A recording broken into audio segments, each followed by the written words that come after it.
Welcome to another edition of the Basketball Teacher Podcast. Our mission is to bring you discussions on a wide array of topics in the coaching world to grow players on and off the court. You can connect with us on YouTube, Facebook, and Twitter, and also reach us directly through email at basketballteacherpodcast@gmail.com. Now, here's your host, Coach Mike Hernandez. Welcome back, everyone. Thank you guys so much for joining us here for another episode, wherever in the world you are listening to us from, whatever platform you are listening to us on. As always, thank you guys so much for the support. Thanks for sharing this around, for the kind messages, the kind emails, the questions you guys have left. Really awesome to see this platform continue to grow and see it being shared with other coaches and people who just love basketball in general. So really excited to get into this one here today. And as many of you know who have been listening for a while, I love talking about culture. I love talking about attitude and personalities and how to build programs and how to build players and how to build high character players. And you can go into our catalog and see tons of episodes related to that topic. And I can never get enough of talking about it. And I'm very excited to be able to talk about it here again today with my guest. So today's episode is going to be about implementing a winning attitude culture. And what I think is going to be kind of fun and interesting about this one in particular is that we're not just going to talk just about basketball, but we're also going to talk about the experience that my guest has in other forms of life and other forms of the business world. I know that a lot of you listening may have had experience in other facets of the business world or may know people who are into coaching or are looking to get into coaching who have experience in the private sector and in the business world. So we're going to kind of be melding those things kind of together, talking about basketball, winning attitude culture, but also a little bit of a conversation about some lessons learned in the business field and things of that nature. So this will be a lot of fun. Joining me to talk this awesome subject about implementing a winning attitude culture, I have Coach Tony Smith with me today. Coach, thank you again for joining us. How are you doing? I'm doing well, and again, I want to thank you for inviting me to participate in this forum. This is the first time I've actually heard of your platform, but from what I just heard, I think it's fantastic. And like you said, there's a lot of really talented coaches that we can learn from. I know throughout my coaching career, I've stolen so much from other coaches. Yep. that and tried to implement it into what I do. So I look forward to sharing a little bit of information that I have and hope that it helps other folks also. Awesome. Coach, as I mentioned at the beginning, I know that your journey has like kind of a couple tracks to it. So your coaching journey and the journey to where you're at right now, where's the basketball game taking you? Where's your coaching journey taking you? And then also, where is your professional journey outside of basketball kind of taking you? And what were the roads that led you to where you're currently at right now? Sure. So I was born and raised here in Baltimore, Maryland. And after high school, I played 2 years at Dunbar Community College, and then followed that up with 2 years at the University of Buffalo in New York. So I've been around the game for a pretty long time, and I was fortunate to come up with my basketball career during a time when Baltimore was really emerging on the scene as a hotbed of basketball. Mm-hmm. And you sound like a pretty young guy. I don't know if you remember Adrian Dantley, mm-hmm. the DeMatha teams coached by Coach Wooten. They actually played Baltimore Dunbar in 1973. And I remember going down to the Baltimore Civic Center and seeing that game played. And, Adrian Dantley was a parade All-American. You had a kid by the name of Billy Langlow who played at Virginia. So they had a really great team. But the Baltimore Dunbar team was led by Skip Wise, and Skip put on a show that to this day, people that had an opportunity to see it still talk about. And, they stopped a 73-game winning streak that DeMatha had. And it really did cement Baltimore as a recruiting bastion from that point forward. So I had, like I said, I had the opportunity to play junior college basketball. I don't know if you heard of Dave Hopla. He's a shooting instructor. He's worked in the NBA and mm-hmm. colleges. Yep. does a ton of shooting clinics every day around the country and over in China and those types of things. Anyway, Dave and I played together at Dundalk Community College, and we played against each other in high school, and he's a friend of mine, and I learned a lot from him, watching and playing and practicing with him. So that helped shape a lot of my ideas around shooting, and I know we're going to talk a little bit about that as we go forward. From a personal perspective, I've been married for 37 years to my wife, Barzell. I have 2 adult children and 2 pit bulls and a turtle. And if you hear a little scuffle in the background, it may be those 2 getting a little crazy at times, but that's pretty much what I do from a personal perspective. But getting back to basketball, for the last 20 years, I've been an assistant head coach with my one of my best friends, Terry Munchko. You talked a little bit about my private life. I worked for Lockheed Martin for 38 years. I just retired in September. I worked in the business operations. In particular, I was a planning and scheduling subject matter expert. Let's put it that way. Okay. And so my job was to help plan and schedule the work for the various contracts that would come into our business area. So that would include building ships for the U.S. Navy, helping to build helicopters for the Marines and the Air Force and the Army, and just a variety of different things in the defense field. Really exciting.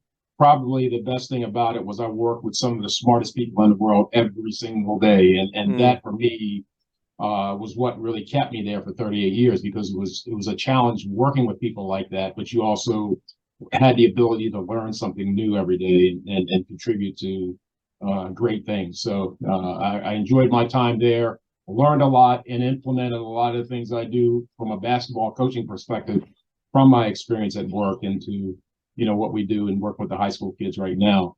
So we've last 20 years I coached at the high school, AAU, and junior college level, including 10 years at Baltimore City Community College, where we were very successful.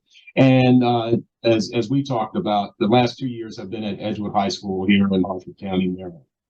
So you've been keeping busy. I'll just to put it simply. Yeah. I mean, I definitely am going to circle back to on the private sector, what you implemented there, but one of the things that you mentioned on was some of the different experiences that you've had working with various coaches, and I believe one in particular, as I'm sure you'll mention, really had an effect on your belief about shooters and about shooting in general, and even on your Twitter byline, you talk about anyone can be a shooter, but it's different to be a maker. So let me ask you about shooting and the ways that shooters can develop. So what do you believe needs to happen for a shooter to become a shooter? Because I know your belief is that anyone can become a shooter, and I believe that too. So why do you believe that? But what is the work process that needs to get involved for that shooter to become a maker instead of just a shooter?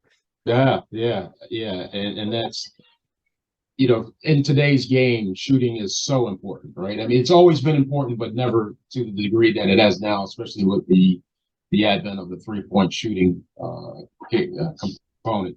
So for me, I think it really starts with the mechanics of shooting, right? And one of the things that I taught my son from a very early age was to always start your if you're walking out to a court out on the street, or you're going to go play some pickup at the YMCA or wherever you go, you walk in the gym, make your first shot. And you make your first shot by making a layup, right? Just walk in, knock it in off the glass. And so for me, that sets up your mindset. It imprints in your mind, I'm going to be successful with my shooting today. Mm-hmm. You may miss the next 15 shots that you take, but at least you made your first one, right? So it's part of that that belief, building in your belief system that I am going to make shots when I walk in this gym, or when I walk out here on this court, or wherever I am. And then secondly, and I think this is where it really begins to take shape, is understanding the mechanics of shooting, keeping your elbow in, making sure that you're aligned, making sure that you're balanced, that you push up and follow through on your shot. I like to tell kids when they're shooting free throws, if you line up, that we always talk about the nail hole at the foul line, right? It's the nail hole that they use to set the court dimensions and those things. That thing is perfect, right directly in the middle of the goal. So if you align your elbow with that and you just push the ball straight up and through and follow through, you're going to give yourself a very, very significant opportunity to make that shot. And if you do it over and over and over repetitively, then you'll be able to shoot, as I talk, with conviction, right? Because you've practiced it, it's become part of your DNA, and it becomes very difficult for you to get off of that mark if you just keep it simple. A lot of kids today, they emulate what they see on TV, these guys rubbing themselves, rubbing their arms, doing the sign of the cross and doing all of that stuff that a professional can get away with because they get paid to do it. But you're a college kid or a high school kid or a AAU rec kid, you don't get that luxury, right? Your job is to walk up to that line and take a free throw and make it. And once you start making those shots, you realize, man, this is easy money for me, and it's easy money for our team. And anytime you miss, you're leaving an opportunity to win at the foul line. So, having that mindset of recreating the same shot over and over, and once you really understand what your shot is, what it takes for you to make shots, what happens when you miss. What happens if you're shooting left, if you're shooting right, if you're shooting too hard. Easy to correct. Can compensate for that and then be able to correct it and begin to make shots again. So for me, again, it comes down to hours and hours of proper repetition, persistent attention to detail, and then developing that confidence to shoot with conviction. And if you do that over and over, I think you can make yourself into a really good shooter. Yeah, I one of the things that I kind of pick up from your answer is the level of discipline that I think is kind of needed in order to constantly be working on it, consistently working on it. But then, as you kind of mentioned too, there's definitely a level of like thoughtfulness and reflection, and I wholeheartedly agree. And I think that that's something that a lot of players should be taught or should be coached at if they're not already. Is that players should hopefully be able to quickly identify when they do miss what it is that's wrong and why their shot isn't going in. And I found that kind of some of the best shooters that I know and the best shooters that I've ever worked with are ones that can identify what it is that they need to fix and correct before I even need to say anything. Mm-hmm. Yep. In practice, when we took over Edgewood last year, they had only won 5 games prior to the COVID experience. And so they had a culture that wasn't really used to winning. They didn't know how to work hard and those types of things. Excuse me 1 second. Hey guys, out. Stop. You got some fans. Yeah, there's some folks probably walking down the street or something there. But anyway, we had to reorient them, right? And one of the things was they would make layups or we'd go through layup drills and they're missing layups. And for them, it was okay. It was like, oh, well, okay, we just missed a layup. No. And I tell our guys consistently, don't practice missing. Don't do it. We're not here to miss shots. We're not here to throw up shots and hope that they go in. We're shooting with conviction. We're shooting with an understanding and intention to make every single time we step on this court. And it's your responsibility to play with that mindset. So, and that starts with things as simple as mic and drills, right? Or form shooting or free throw shooting. Just the little things that come with making your first shot every day. Like I said before, it imprints the success mindset in your mind that you're going to make shots when given the opportunity. And I think now I was talking. Terry actually teaches math now at Edgewood after a long career at Lockheed Martin, also. Mm-hmm. And he said he and a few teachers went out for lunch or something one day, and a lady math teacher ran up to him and says, Terry, I got to tell you what one of your players told me. It was some kind of saying. I don't know what it was, but it was it just charged me up. And he said, what is it? And she goes, shoot with conviction. so one of the players, I guess somebody was trying to do a math something, a math quiz or something. They screwed it up, and the kid said, "Man, you got to shoot with conviction when you're telling giving those answers." Man, isn't that great? So yeah, it's what's funny is kids that I coached in AAU 10, 15 years ago. Mm-hmm. I've run into them or talked to them on Facebook or whatever, and they'll say, "Coach, I'm coaching these guys now, and they just will not shoot with conviction." Isn't that great? Will not do it, and I'm trying to get them to do the right thing. And I said, "Well, hey, you know what it means? Get them down there on those free throws, get them on the layup lines, and just teach them the right thing. Just show them how to do it."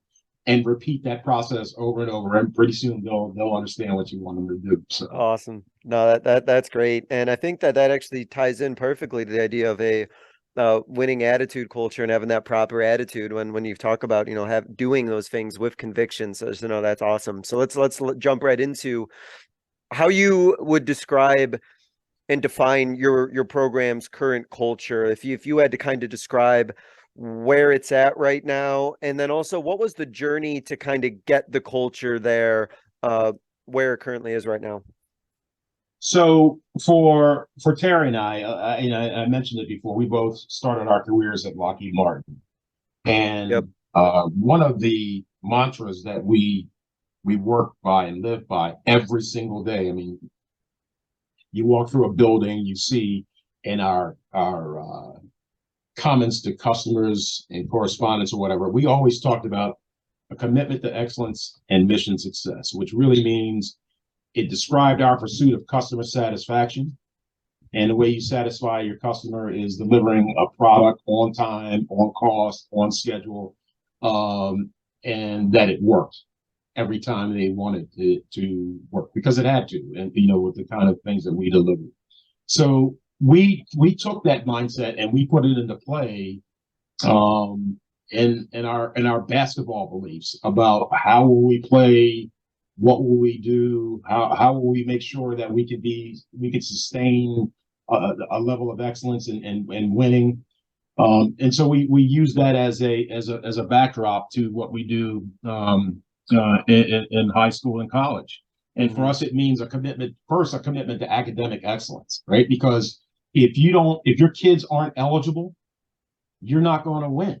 You won't have a team, or if you have a team, it's not the team that you really want to put out there on the floor to reflect your approach to basketball. So it starts with the academics. Secondly, you want kids that have a certain character level, right? When we coached at in the junior college, the difference between coaching junior college or 4-year school is you get to recruit the guys that you want. In high school, they're either kids from your neighborhood, or if you're fortunate enough to work at a private, you can semi-recruit some guys, that type of scenario. But for the most part, you don't really get a chance in selecting the guys. They come to you, and then it's your job to mold them into the champions that you want. And so you got to have a process. You have to have a mindset to be able to repeat over and over and over. And, for us, it's really 3 steps. It starts with practice. And within that practice, it's hard work. And then getting the kids to have a belief in the process. And that process is practice, hard work, and following the process. And when those 3 things don't work, we just repeat it over and over and over until it does. And, for some teams, it clicks right away for them. For others, it may take a half a season. Yeah, and that's what I was going to ask you about the process. Was that what did you find as you were putting that in? Was the buy-in there right away, or did it take a while? Like I said, with a junior college team, you have turnover every year, right? Sure, yeah, of course. But in high school, you typically can have kids for 4 years unless they move or something. But for us, we took over the program last year, and I talked about it earlier. They were 5 and 16.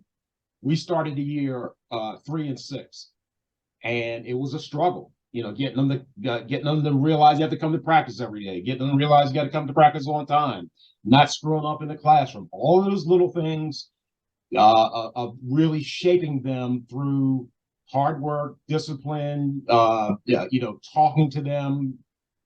Sometimes you got to rub their heads, and other times you got to, put a foot up them. But it's a constant developmental approach. But we ended up the year 13-9. So you can see that we turned it around, right? We won 10 games, lost only 3 in the last 3. And it was for the kids, they realized it, like the bell went off. They said, we could be pretty good. Yeah. And so they came back this year. It's the second year of the process. And, we knew right from the very beginning when we started first day of tryouts that the kids that were there last year picked it up right away. And they got out there. It's still a learning thing for them. They still haven't totally, they still don't totally understand it at this point. But we're so much further along than we were when we got there last year that we realized that our belief system, our approach to building the culture, and it also has to do with how we influence the parents and the teachers and the school administration. It's a learning process for them, Yeah. and they come to realize that we don't come. Any job that we've taken, we don't come with the mindset of, oh, we're going to compete and we're just going to get out there and play hard. No, we come to win championships. And and some players don't have that mentality or have that belief in themselves when they walk in the door. Yeah, they don't. They need it built in. Well, so a lot of people want it. It's like we said about shooting, right? Whole lot of shooters, not a lot of makers. Like, there's a whole lot of kids that want a championship, but they don't know what it takes to get there. And are they willing to pay the price of getting there? And the same thing has to do with the administration and the parents and the rest of them. We tell them, practice is over at 6:30. Please be here to pick your kid up no later than 6:45. Because we got to go home too. We have families, right? Mm-hmm. And then you have parents straggling at 7:15. Sometimes it's crazy.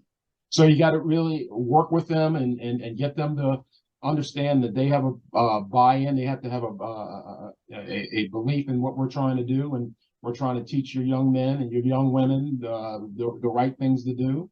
And just please help us follow the process, because we're teaching them and we're teaching you, and you guys are teaching us how to be better at what we do. And so when you talk about the culture and where we are right now, I think this is year 2, and we actually said we intend to win the championship this year.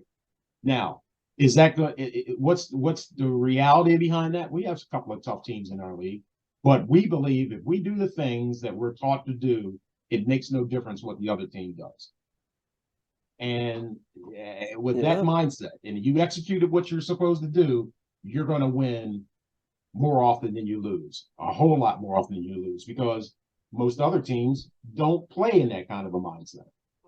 It's playing with just playing with a lot of confidence, right? Playing with that conviction, right? That kind of ties it all in, doesn't it? Yeah, absolutely. And it's so. We like to keep it simple. I like to keep it simple. And I think back to when we were running our AAU program. We always talked about playing on Sundays and, telling the kids, for example, you can play travel ball, you can play rec ball, right? Mm-hmm. But now you're playing AAU, and there's different levels of AAU. You could play AAU where you just get out there and you play, and you go to Hershey, Pennsylvania, playing a 15-team tournament, and yay, we're having fun. No, we're playing to go down to Florida. We're playing to go to Tennessee. We're playing to go wherever the championships are. Yeah. And the kids bought into it, and I like to say, our kids grew up in a cul-de-sac culture, right? Nice homes. They their hair is cut and their moms are out there and this, that, and the other. And the first time I took them in the city to play, they were kind of shook. And so, well, what are you shook about? Oh, these kids, they play basketball the same way you do. You just play it better because you're coached by me. See, so they have to try to get them to take on my mindset and my attitude. And sure enough, we went out there. We beat one of the better teams in the city. We beat the brakes off of them, and everybody in the gym were surprised. The parents from the other teams were like, "What the heck happened?" And one of my son's best friends was playing for that team, and the parent came up to him and said, "Coach, has your dad, Kid Raphael, play for you guys?" So it was just funny, but it's that mindset, right? You have to play to win. If you're not playing to win, what are you doing? It's hard for me to understand some of the mindset that exists today, because when I go to work, right, I'm not competing against the guys that I work with, but I'm competing against other companies that want our business. They want the business that we have. But we were, when I worked at Lockheed Martin, we were the #1 defense company in the world. And the Navy and the Air Force and the Army came to us because they knew there was no challenge that we weren't capable of meeting. Sometimes we may tell them things that they don't want to hear. Yeah. And other times they would tell us things we wouldn't want to hear. And then we'd have to compromise and get to where we want to be. But ultimately, we got done what we needed to get done to satisfy them and for them to satisfy their mission. And it's the same thing in basketball, right? If you just want to play, there's all kinds of rec teams out there you can go play for. There's all kinds of travel leagues that you can get into. What we're trying to do is win a state championship for Edgewood High School, and we're going to go through the process of getting there. Now, you can have all the X's and O's and culture that you want, but it really does come down to, do you have the Jimmies and the Joes to make it happen too, right? So kind of need those too, yeah. So, but more often than not, at least you're putting yourself in position to be there to compete. And so when you think about it, it's attitude, right? Yeah. And your attitude is a reflection of your culture. And we believe we can win any game we play if we play the way we're coached. And I said that already. It's a success-oriented mindset. It goes back to practice. It goes back to hard work. And once again, I go back on a belief in the process. So I can tell, and I'll let you elaborate on this, that a lot of your mentality that you implement and a lot of the culture that's implemented, I feel like you are able to directly draw from your experiences at Lockheed Martin and from your experiences in the private sector by knowing what it takes to be successful in that realm and successful in that line of work. And it sounds like you're really bringing in the attitude that worked in that field and works, in the adult, quote unquote, real world, and are really infusing that into your program right now. Yeah, for us, when we were coaching, and our first go around, we coached at Essex Community College in Baltimore County, and it was a Division II school. Didn't have a lot of resources and everything, and I could have that's a topic for another podcast, and it just talking about that alone, I can tell you some really amazing stories and really good news and bad news type situations. Okay, but probably from that is where we learned how to take the commitment to excellence mindset, right, and the mission success mindset, and put it into play in a basketball realm. And so, when I'm putting together schedules, you have a schedule, and the customer says, I need to have XYZ material delivered to Japan and to Australia and to Germany on these different dates. And there's different configurations of that equipment, and you never know when different situations may arise with subcontractors and things. So there's a lot of moving parts that are happening at all times. And if you miss the mark on any one of those things, it could dramatically affect 3 or 4 different customers, your primary U.S. Navy customer, or whoever it may be. So we learned to be disciplined about understanding when was material needed, where, when was an answer to a question required, from a particular customer? When do they need it? What exactly do they need? Did we ask enough questions of them? All of those things contributed to understanding the discipline and the commitment that it takes to be successful. And when we translate that into basketball, it means don't miss layups. And how do you not miss layups? You practice layups at on game speed. Same thing with free throws, shooting with shooting under pressure. You make two, you move on. If you miss one, you got a suicide, right? Yeah. And there's a consequence for those things. But those things and building it up and they why do we have to do it, coach? Because you want to get better. And then when they see that success, when they see a play work, the way you designed it, the way you built it and drilled it into their mindset over and over and over, then they're ready. They're ready to compete. They're ready to do what it takes to win, and they're ready to revel in that win when it happens. And so we have an expectation for it to happen.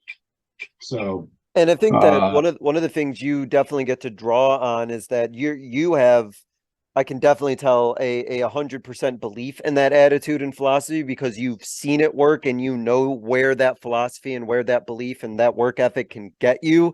So that I can definitely tell just from the small conversation that we've had that this is something you wholeheartedly believe in, the culture you're implementing and that belief system. And it's not something that you waver on in the slightest. We after we won the first championship in 2010 at Baltimore City, the administration came to Terry and said, "Terry, what do you want? You guys did such a great job. What's the next thing that you need?" And he immediately gets on the phone and calls me up and says, "Tony, what do we want?" And I said, "We need those wooden lockers in the locker room." And so, we had the old metal. Oh yeah. You know what I'm talking about? Those old metal rattly. Oh yeah. Ratty. Man, we had those things pulled out and they put in 16 wooden lockers with private boxes on each one of them, little things they could lock their shoes up in. And we had it painted red and white and black, the colors of the school.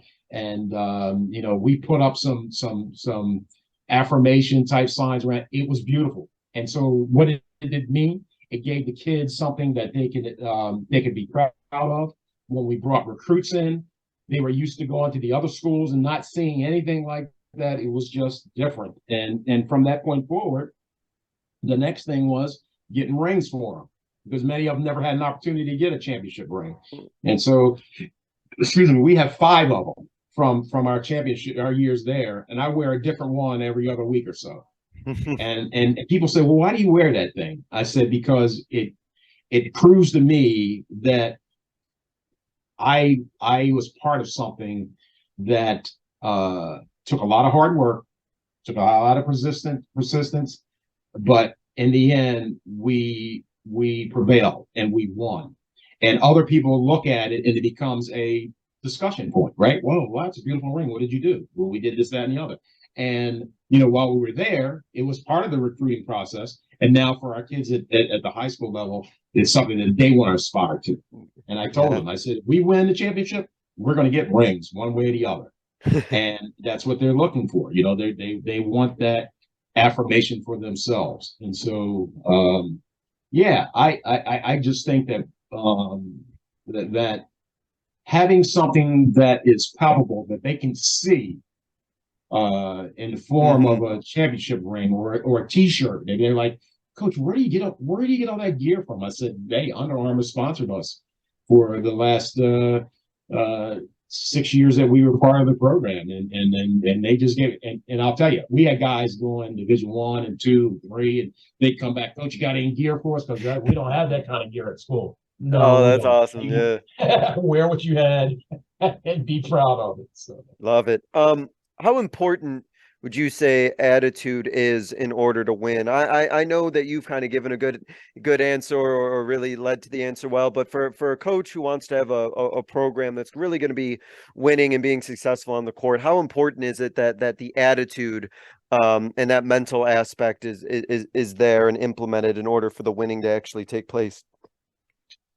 Your players are a reflection of your attitude.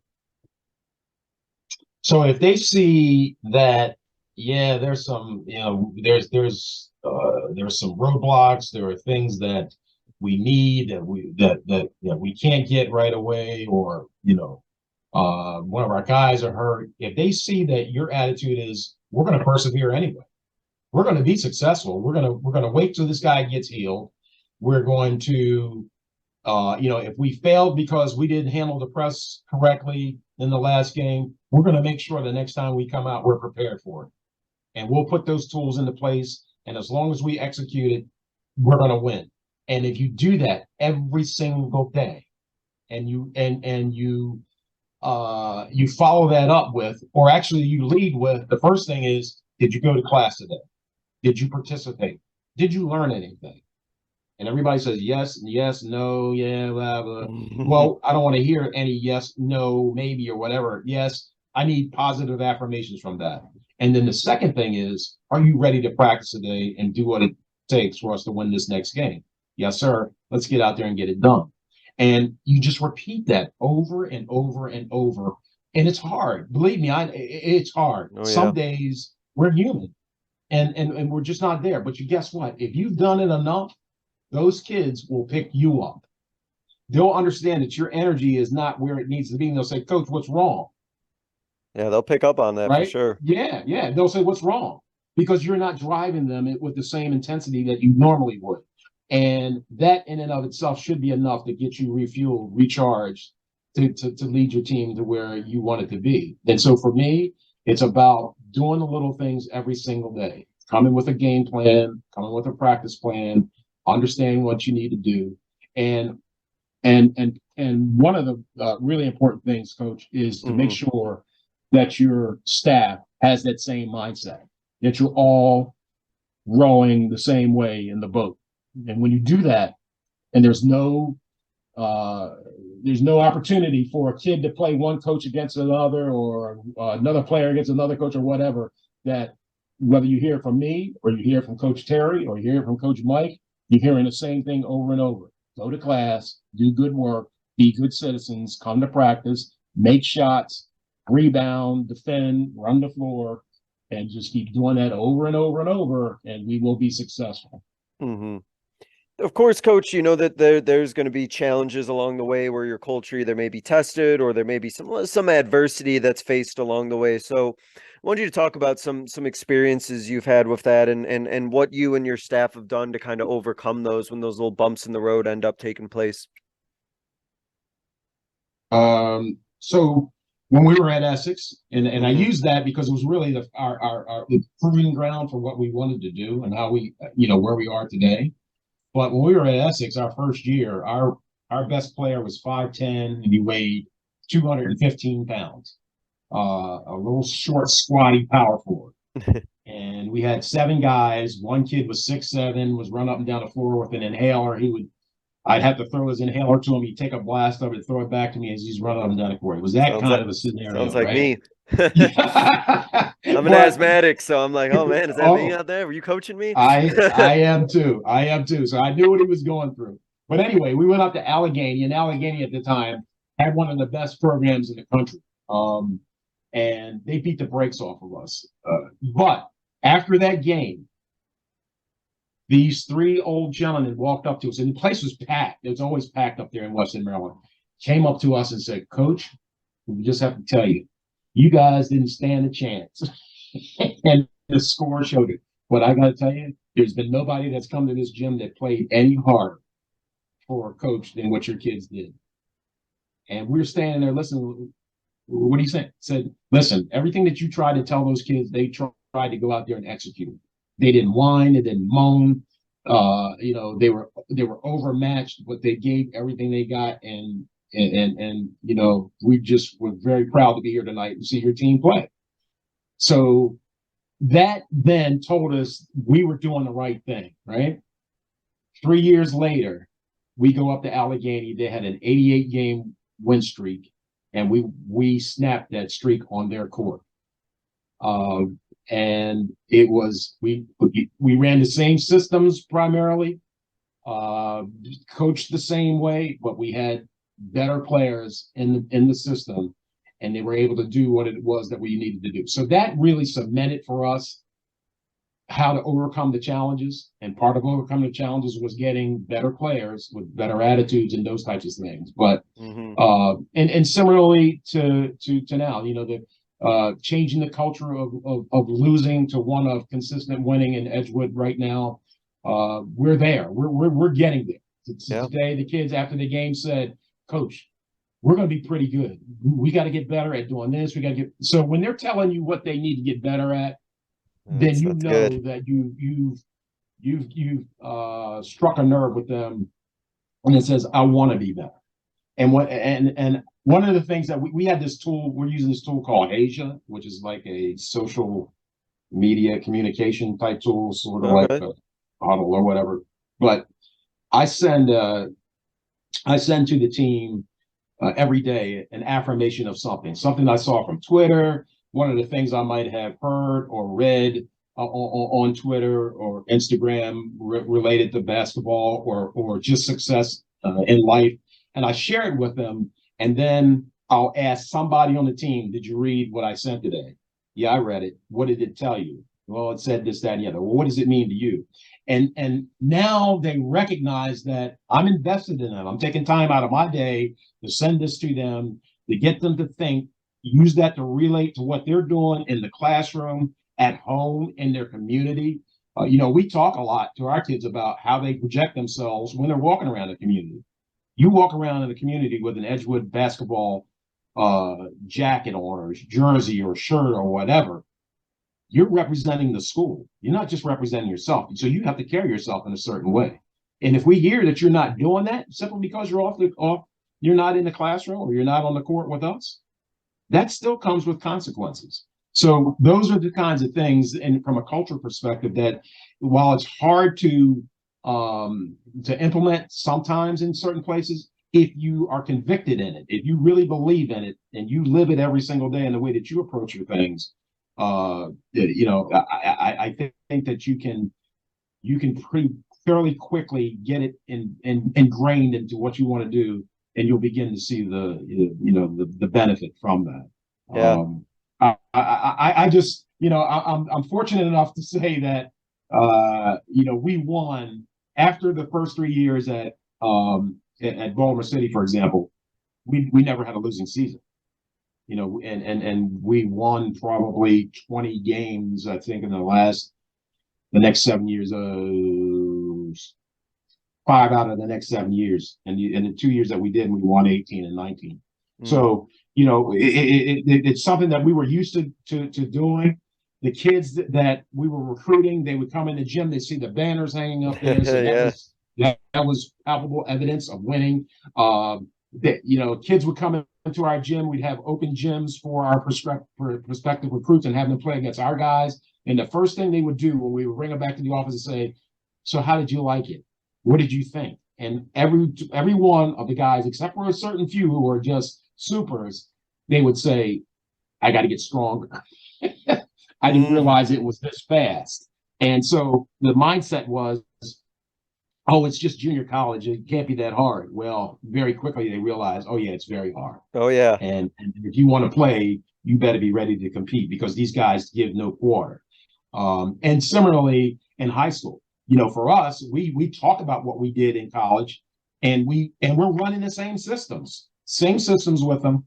And when they play against better teams, and they see that, on paper they're better teams, but they see that if they implement what we try to get them to do, that they can have success with that. Now that belief in the system becomes much easier to accept and to be a part of.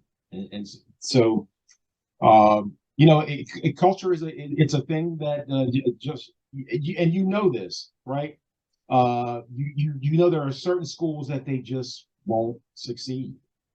And unfortunately, unfortunately, and for a lot of coaches, they get into those kinds of situations, and it's really hard for them, But you have to take pride and get joy in the little victories, right? And just keep stacking those things up.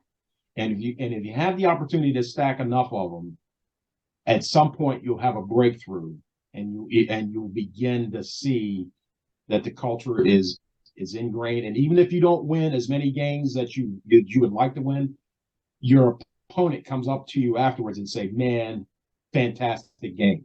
Yeah, that doesn't make you feel a whole lot better, but you can feel like you competed, you gave your very best, and that's all you can really ask for from yourself and from your from your kids. Yeah, I think those even if you don't necessarily see the results right away on the scoreboard, or you don't see those wins and losses, I think if you're building those championship habits, right, the championship attitude and the work ethic and the winning attitude, and you, as you kind of mentioned, those little bits, those little things that you're always winning, eventually, as you said, right, you're gonna hit that breakthrough because you've already established all of the necessary, like, intangible qualities and all of the work ethic that's needed. If you have all the work ethic, and like you mentioned before, once you get a few of those Jimmies and Joes in there, and you got the work ethic in place, I mean, you can really be off and running. Yeah, we talk a lot about foundational drills, right? The Mikan drills and just basic layup drills, and some people don't like the 3-man weave. We like it because we condition with it. It makes kids run. It makes them catch the ball under duress because we have it timed, and if they don't touch lines or whatever, then it doesn't count in terms of the scoring that we try to do. And all of those little things, it goes from the 1-on-1 to 2-on-2 to 3-on-3, 4-on-4, 5-on-5, shell drills. All of those things we talk about as being foundational. And if you don't do the first thing right, you're never going to be able to now run a 5-man motion offense and get to your second level of your set. And now they're beginning to see that. The hardest thing for us in year one was learning how to cut. Learning how to get to a spot on the floor, cut, to go back door, to dive, to seal, all of those very little, because they weren't taught those things.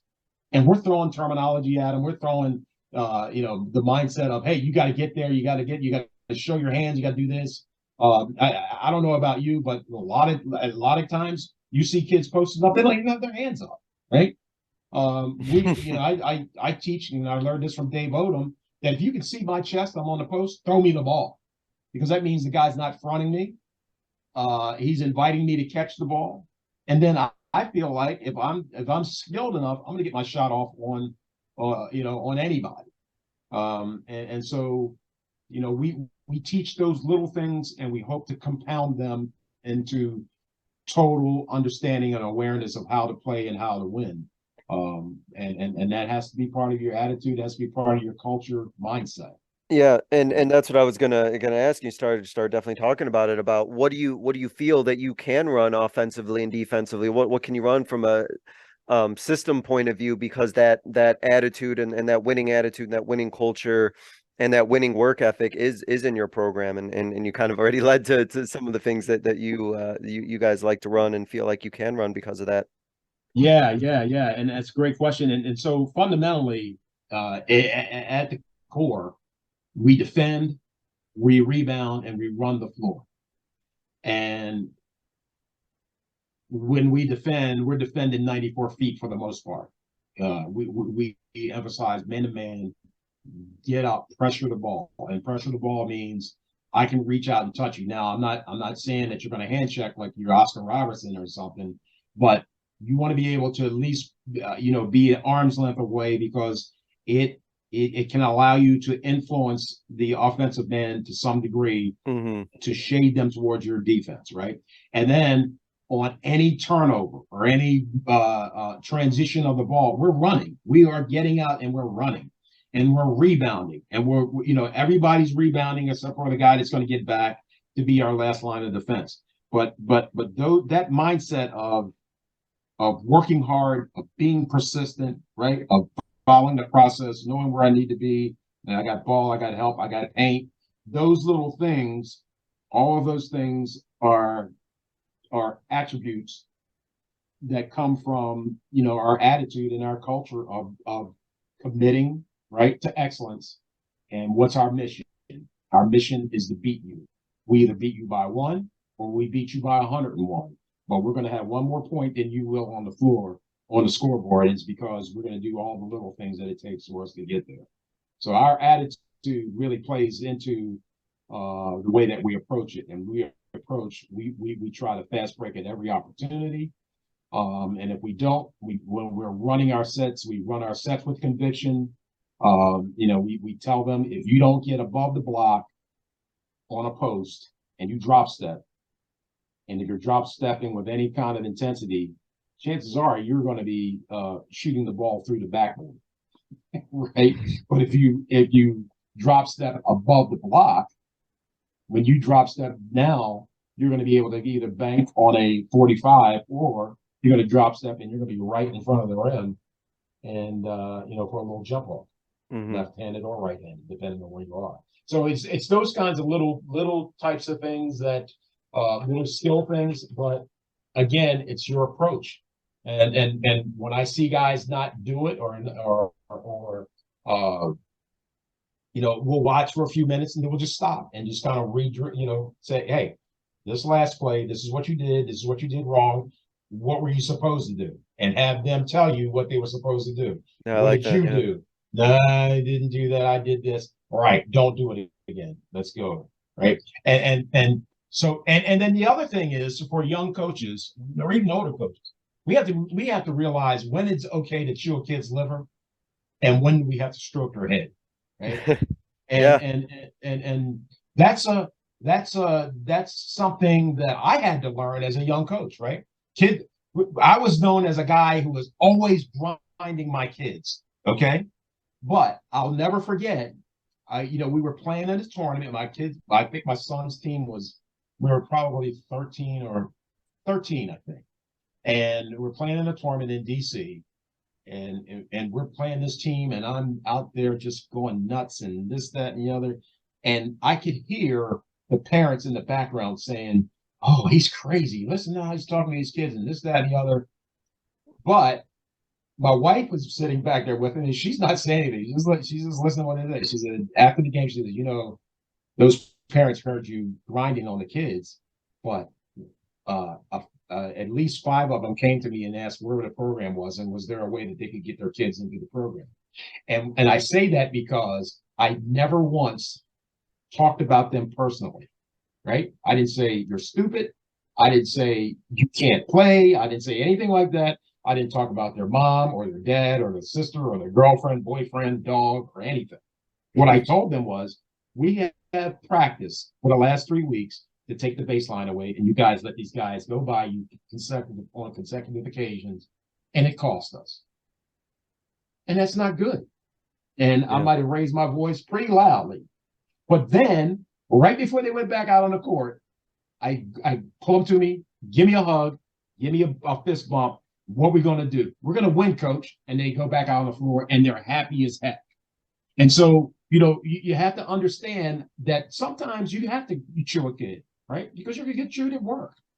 Your wife will chew you, right? Your boyfriend, your girlfriend, whatever it may be. But there's also that time when you got to bring them close and you got to hug them and you got to love them and tell them that you love them and tell them that you're sorry sometimes and just keep on going with that mindset of winning. And when you do that, you connect good stuff with winning, with your culture. It's sustainable, and it is something that it will take so much to break that. To me, I don't know if it can be broken. You look at what Duke and North Carolina and the really, really good programs that put together over a year. They were consistent in their mindset and their attitude. They got great players, but a whole lot of people get great players, right? How do they continue to do it? How do they continue to win at that level consistently all the time? And it has to do with that family attitude of brotherhood, of respect for each other, of respect for the game, and attention to detail. You do all those little things, the big things will soon manifest themselves. I mean, I can just tell you from From listening to this right now, I'm ready to run for a brick wall right now. Just hearing you, just hearing you talk at the moment. I'm like, all right, let's go. So no, you're that and I think that one of the things I really just want to emphasize is just how important it is for all coaches to make sure that, you leave that conversation when you're really on your kids, when you're really grinding them or riding those kids and correcting them. And as you mentioned, it's nothing personal. It's just what the actions that need to be corrected need to be fixed. And Yes. as you mentioned, though, about, you want to leave on that positive note, leave on that high energy note, and make sure that they're out there ready to run through that brick wall afterwards, after you kind of lay into them a little bit and let them know what needs to be done, but then giving them that confidence to go back out there and actually correct it and do it and let them know that you believe in them. I'll tell you that basketball for me has enabled me to do a lot of tremendous things in my life. And I'll tell you, the reason why I was able to be so successful at Lockheed Martin was because of my basketball background. It was because of the competition. It was learning to collaborate and work with different people from different walks of life, different coaches. I had a different coach from the time I was in high school all the way up until I got to Buffalo. And I had the same coach for 2 years, Coach Bill Hughes. But prior to that, I had 3 different coaches in high school and 2 different coaches at the junior college level. But I learned something from each one of them. And I respected what they taught me. And I implemented everything that they taught me into my game. And so, it was that learning experience, right, that I took to Lockheed Martin. I worked for a couple of a bunch of different managers. But I was able to now, because I work with all those different personalities, recognize, okay, what will it take for me to ensure that I'm getting done what this person needs? How do I communicate with this person? How do I communicate with my peers? How to communicate with people that work for me? All of those skills I was able to now bring into play in coaching basketball. And so again, grades just came out. We had a kid that was ineligible. I hadn't seen him for a couple of days because he had to do his appeal, and now here he is. He shows up at our game tonight. He's up against the wall, laughing and talking to a couple of guys, and I'm just standing there staring. And one of the guys looked and said, "Coach Tony's looking at you." And he saw me, and he just smiled. He dropped his head, and I just pointed to him. I said, "Come here, tell me what happened." And he told me what was up. I said, "Dion, what's the expectations?" He says, "I know. I let myself down." I said, "So what are you going to do?" He said, "I'm going to do everything that I'm supposed to do, and I'm going to get it done." He says, "I can't believe I got that 180. I said, "Right. You got 5 classes and you failed 1. Why? I mean, what didn't you do?" And it's just little stupid stuff. And I said, "Son, you're at a point now. You can't continue to do that. It's because it just will not lead to good things for you." And now, he's working to get back, and he's going to be a significant contributor to us. But I didn't yell at him. I didn't scream at him. I didn't do anything like that. It was just a matter of making sure that he understood what we want to do, why it's important, that we still love him, and that we're looking forward to him getting back on the team. And that in and of itself, having that relationship with him, he's going to tell the next kid down the line, or even one of his other senior buddies. I told him the other day, I said, "Guys, you have to set the tenor of the room. You have to be the people that guide these younger guys. They're looking up to you. And if you act goofy in class, they're going to act goofy in class. If you act like a leader in class, they're going to want to lead." And now we got a whole team full of guys that know how to lead, but also know how to follow. And that's going to lead to success in the classroom and on the court. So that, you talk about the 60-second soapbox. My thing is, Coach, is one, emphasize the importance of doing the right thing right now as an athlete. I like that a lot. And that means going to class, sitting up front, paying attention, answering a question or two, asking a question or two, being engaged. when you are in a social setting within the school, recognize that you have a responsibility as a basketball player, a responsibility to yourself, to your team, to your coaches, and to the school to represent them in the best way that you possibly can. And then when you get to the court in practice, do your best, work hard. And when you feel like you're working hard, work harder, because you never will work as hard as you possibly can. Do those things and you will be successful and will be successful. And like as a coach, if you can continue to just bring that to bear every single day, and it's hard. I know it's hard because it's hard for me at times, and I've been doing this a long time. But it's easier for me because I have done it for so long, and I know what the after effects of having that kind of a mindset brings for your program. Awesome. Hey, you wrapped me up. You wrapped me up with that soapbox already. You got me on that closing question before I even got there too. So I'm gonna give you a different question to end on, so that I'll give you a different question to end on here, Coach, as we wrap up. And I'm definitely gonna have you on later in the future because there's so many other follow-up things that we're gonna talk and discuss that I want to sit you down for. So hopefully don't mind doing this again at some point. But I'm gonna ask you one last question here to wrap up here, and it's going to be, what if you were to hear from a coach who's going to be starting as a first-time head coach and take over that program right away, and they said, Coach, what do I need to do? What are the first things I need to do as I step into this new coaching role? What would you tell that coach? And we're talking now about high school, right? Yes, we'll talk in a high school situation. Okay, so the first thing I would do is find out what your current roster looks like, right? And then find out what their grades are, and from what level are they? Are they freshmen? Are they sophomores, seniors, what have you? And then what's your eligibility look like? Because that is key. If you got a bunch of kids who are teetering on failing, you very quickly have to get into that mindset of tracking their progress in class, making sure they're doing the things that they need to do, implementing a study hall. Those things are so critical at the high school level. I mean, I just can't emphasize that enough. And then the second thing is you have to have an understanding of what you want to do. What do you want to do as a coach? Do you want to run? Do you want to press? Do you want to sit back in a zone? Do you play man-to-man? What's your philosophy on taking the ball out of bounds, or just little things, but really understand what are the basic principles that you adhere to in trying to win games. And I talked about it from our perspective. It was defend, rebound, and run the floor, right? And doing that at all levels of the floor, and pressing and running at every opportunity. That's what we believe, and that's what has made us successful.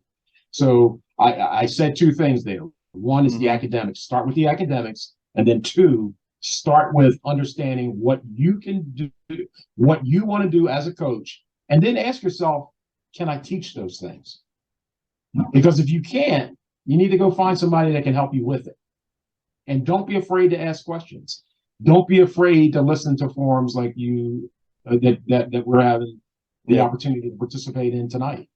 The Twitter, as goofy as it's getting right now, still has some really good forums like this and others to learn from. I find myself now engaging with a lot of different coaches and giving feedback on things. And when you see people retweeting the things that you say, they either do it to try to entice other people, or they're doing it because what you said made sense to them. And for me, when I say something out there on the Twitter, and I get moms of kids and dads of kids and those types of people retweeting or liking it, it means that it resonated with them. And so what I said made some sense, and hopefully it will help them a little bit. So I hope that helped. No, That's awesome. I got a whole like 2-3 pages written down of stuff that you've said. So that's why I said I'm picking your brain later and sitting you down later for another conversation because I'm ready to run for the brick wall here. I'm like, can I go back to high school and play for you now? Like, can I go find the time travel machine? Because man, that's awesome. So, Coach, I want to thank you for talking about a lot here about culture and about building programs and winning attitude and just that general championship mindset that I think so many of our players would definitely be responding to if all of us as coaches really worked every single day on building that and building that belief in our players. So this was a lot of fun. I wish you continued luck as you're on year 2 and hopefully many more years to come and looking to following you and your team's journey and seeing where you guys go. Coach Smith, thank you so very much. This was a pleasure. Hey, and once again, really, I appreciate the opportunity to converse with you and to I'd like to pick your brain a little bit as well. Mm-hmm. And so please don't hesitate to reach out to me and if I can recommend a person, I'd recommend my friend Terry to come on and talk to you also. He can give you some similar and maybe slightly different insight, but I think you'll see that it all ties together in the way that we approach things. So.